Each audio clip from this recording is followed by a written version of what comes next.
Et nous sommes de retour au plateau pour la suite de cette émission. Nous abordons notre troisième sujet. Nous prenons la direction du Kenya où les débats sont en cours au Sénat pour la procédure de destitution du vice-président. Le vice-président kenyan Rigathi Gachagua est visé par une procédure de destitution qui a déjà été votée à l'Assemblée nationale il y a de cela quelques jours. Une motion de destitution portée par les députés de la majorité présidentielle.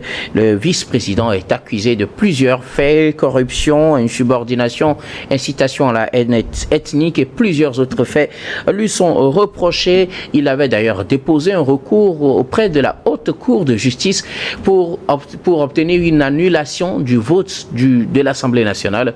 Recours rejeté par la justice et donc le droit pour le Sénat de continuer la procédure.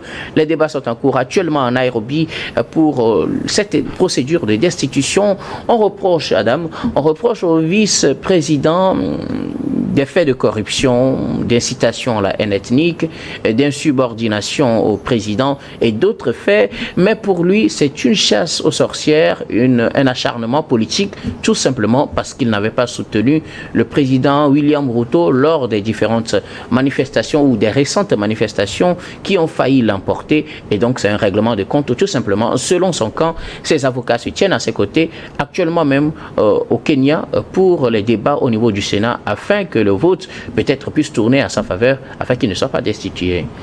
Oui, ce sont des faits assez rares dans tout régime, et surtout, on tombait des nuits, surtout lorsque nous prenons nos environnements africains. Et comme je l'ai dit, c'est rare de voir en tout cas deux acteurs pratiquement, puisque lorsque nous remontons un peu l'histoire, vous comprendrez en réalité que ces deux acteurs-là sont quelque part issus d'un même cordon ombilical en ce qui concerne la politique. Mais justement, ce sont les malentendus entre le président, l'ancien président qui a été donc déchu par les élections, qui a conduit à ce que l'actuel président qui s'est mis un peu en porte-à-faux avec lui a conduit donc à des coalitions, et comme vous savez, ce sont des scrutins de liste. Ça a permis à ce que les deux puissent venir dans l'ordre, président et vice-président.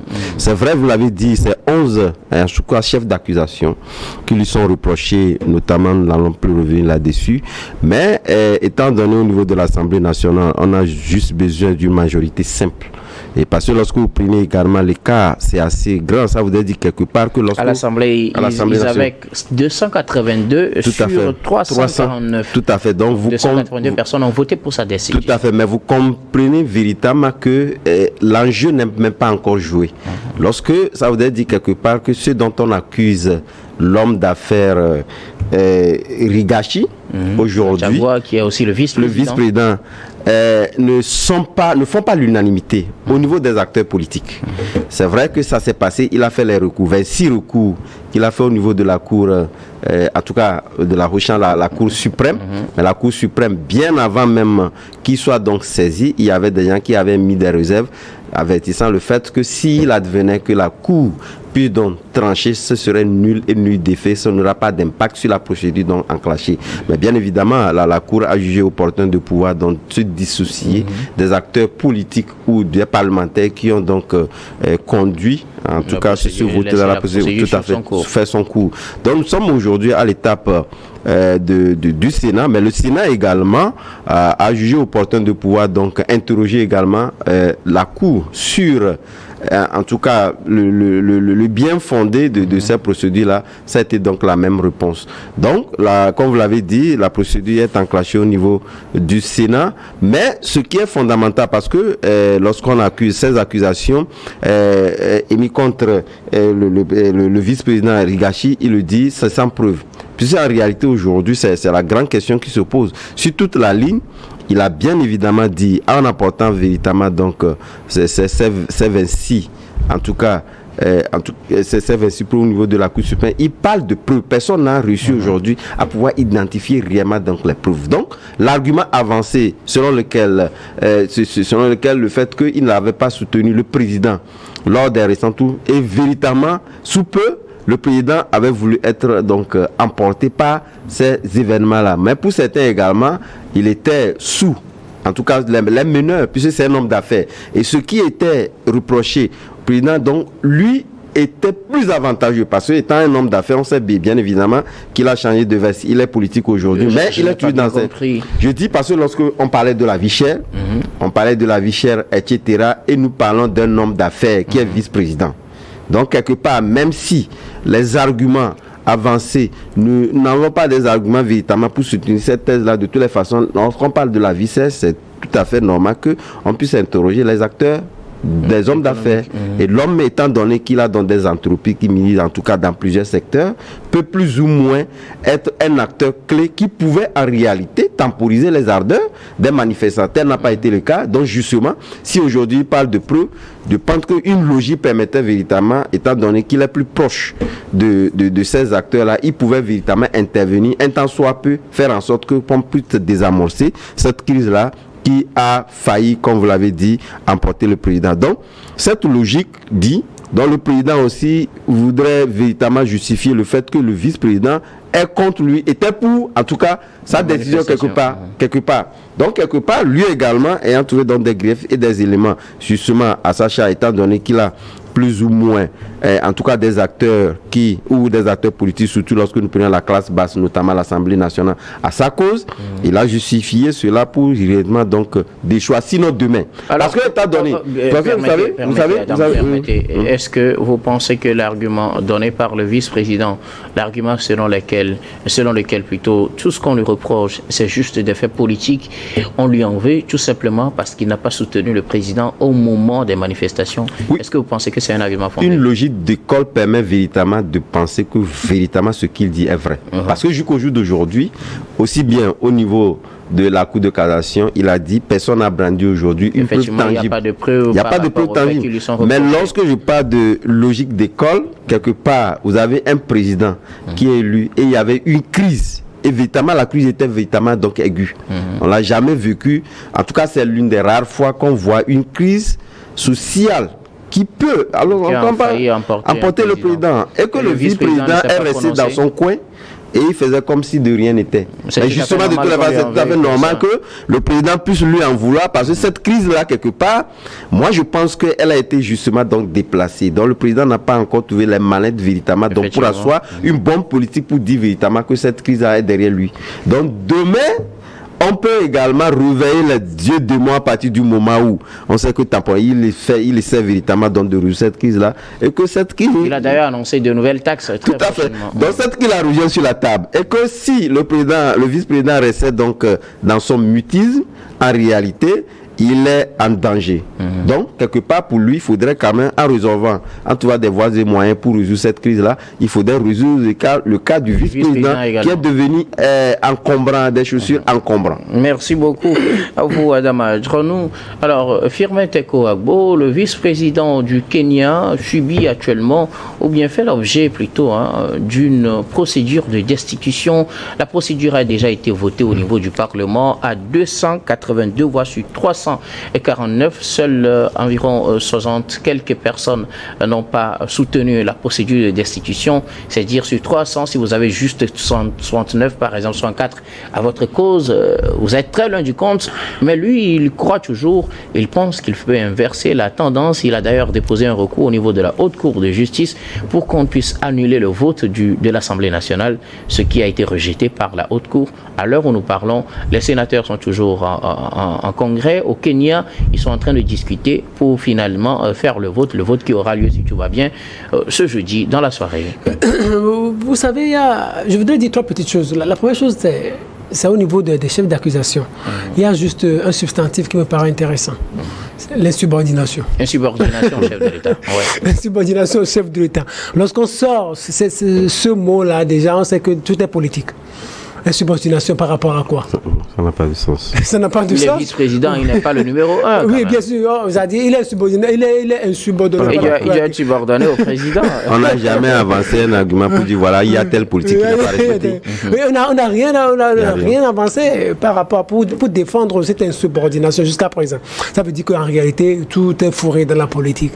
C'est de la manipulation politique. Ce qui est en train de se passer, il n'y a même pas à développer assez d'arguments par rapport à ça. Il est insubordonné. C'est une subordination par rapport à qui? C'est pour dire simplement qu'en réalité, moi, j'étais en pleine difficulté, toi, tu ne m'as pas soutenu. Et là, moi, je te dégomme, c'est tout. Et comme c'est une situation, c'est une histoire de camp, donc il y a assez de députés au niveau de l'Assemblée nationale qui soutiennent le président, et le président le concorde avec eux en disant non, il faut tout faire pour le dégommer. Et donc les gens ont voté en faveur du président, c'est-à-dire contre le vice-président. C'est tout ce qui se passe, c'est de la manipulation politique. Il faut laisser cette histoire de détournement, tout ça, non, c'est de la blague politique qu'ils sont en train de concocter. Le président était où quand lui détournait? Mais sachant qu'il est, justement, sachant qu'il est homme d'affaires avant de devenir vice-président, est-ce que c'est pas normal qu'on veuille peut-être enquêter sur des faits de détournement? Non, attendez, il était homme d'affaires, le président le connaissait comme homme d'affaires. Pendant ce temps, il ne détournait pas. Homme d'affaires, il ne détournait pas. Mais quand il est arrivé au pouvoir, avant cette affaire de taxes, avant cette affaire de manifestation, il ne détournait pas. Il ne détournait pas. C'est maintenant on veut brandir c'est tout ça là qu'on retient contre lui aujourd'hui. Oui, c'est juste qu'on a trouvé le moment propice, tout simplement. Non, ça veut dire que le président n'est pas honnête avec le peuple kenyan. Si vous êtes avec quelqu'un qui est en train de détourner, la meilleure des choses, c'est de le dénoncer. Il ne faut pas attendre ces moments-là pour pouvoir, parce que vous voulez vous débarrasser de lui et vous voulez brandir devant le peuple que lui, vous êtes. C'est ce que je dis toujours. Que vous êtes, que lui, c'est le diable qui est descendu, qui est sorti des enfers. Non, en réalité, c'est de la manipulation politique. Ce qu'il est en train de faire avec Gachagua, c'est de la manipulation politique. Il faut sortir de cette situation-là, parce que tout d'abord, ça fragilise le parti politiquement. La deuxième chose que je voudrais faire observer, mais c'est-à-dire, regardez, quand vous avez un parti politique comme ça, vous avez un parti politique et il y a des frictions, il y a des fissures comme cela, mais c'est-à-dire, votre parti n'a pas d'avenir. Vous ne pouvez pas réussir à construire un parti qui va durer dans le temps. Parce que dès le premier coup, vous commencez par vous opposer. Et vous mettez en place des manigances pour pouvoir vous diviser, pour pouvoir ternir l'image de l'homme, pour pouvoir les détruire. Parce que quand on va parler de détournement, regardez, parce que aussi, William Ruto a peur de lui parce que sur le plan financier, il est bien assis. C'est-à-dire quelqu'un qui a beaucoup d'argent, qui est un homme d'affaires, il faut le fragiliser. Peut-être si on arrive à retenir des faits de détournement contre lui, et que cela, on manipule la justice et puis on l'emprisonnait, lui, William Ruto, il se sentirait à l'aise parce qu'il l'aurait fragilisé. Ses affaires auraient été fragilisées. C'est ça qui n'est pas bien en réalité. On est en train de détruire le parti politique. On est en train de détruire l'avenir du parti politique, le parti qui les a amenés au pouvoir. Ce n'est pas bien pour la démocratie. Ce n'est pas bien pour la démocratie. Vous savez, il y a des démocrates qu'on élit. Et ils arrivent au pouvoir, mais la première chose à faire, c'est de s'auto-détruire. Et c'est ce qu'ils sont en train de faire avec Gachagua. Ce n'est pas sérieux. Moi, sur ce point, ce n'est pas sérieux. L'autre chose aussi que je voudrais faire observer, c'est la troisième chose, c'est que vous êtes un pays qui est sorti des violences post-électorales. C'est-à-dire, le Kenya a traversé des histoires pas possibles. Il y a eu des atrocités dans ce pays. Il y a eu des morts. Il y a eu des violences. Il y a eu des gens qui ont quitté le pays pour devenir réfugiés dans d'autres pays, dans des pays voisins. Il y a des gens qui sont quelque part, qui sont avec des blessures. Il y a des gens qui ne peuvent plus marcher parce qu'il y a eu des violences en 2007, 2008. Et aujourd'hui, vous avez une petite accalmie, une petite paix, au lieu de vous concentrer pour développer le pays, pour penser au peuple, vous voulez vous régler des comptes entre vous, des comptes politiques. Mais quand vous êtes dans une situation comme celle du président Ruto, où toute la rue a demandé votre départ parce que vous avez voulu amener des taxes, et que finalement, au lieu de pouvoir compter sur votre vice-président, il ne le fait pas, vous êtes tenté quand même de passer par des moyens pour les destituer. Mais ça, c'est une petite attitude. Ça, c'est de petites attitudes, ça. Mais vous n'en venez pas à faire au vice-président, vous avez affaire au peuple. Mais trouvez des mécanismes pour convaincre le peuple. C'est de petites attitudes, ça. Mais ce n'est pas le fusible à sauter. Mais ceux avec qui vous avez des problèmes à régler, c'est le peuple. Trouvez des mécanismes, revoyez votre politique. Et ce qu'il devait faire en réalité, c'est de ramener le vice-président à sa cause. Mon frère, on est en pleine difficulté. Comment est-ce qu'on peut faire pour pouvoir s'en sortir? Et nous chercher à organiser des manigances pour le dégommer. Si regardez, du jour au lendemain, peut-être s'il réussissait à faire partir le vice-président, vous croyez qu'il pourrait s'en sortir sans le vice-président? Mais du moment où il n'arriverait pas à réussir et que le vice-président serait maintenu à son poste, il devient chez les chats. Et la gouvernance va lui être difficile. Et ça va lui être compliqué. Et là, il va créer. C'est un pari risqué pour William Ruto. C'est un pari risqué pour. Jusqu'à 2 ans de sa gestion. Jusqu'à 2 ans. Et vous imaginez, il va avoir avec lui, ou il va avoir tous les jours son ennemi en face de lui.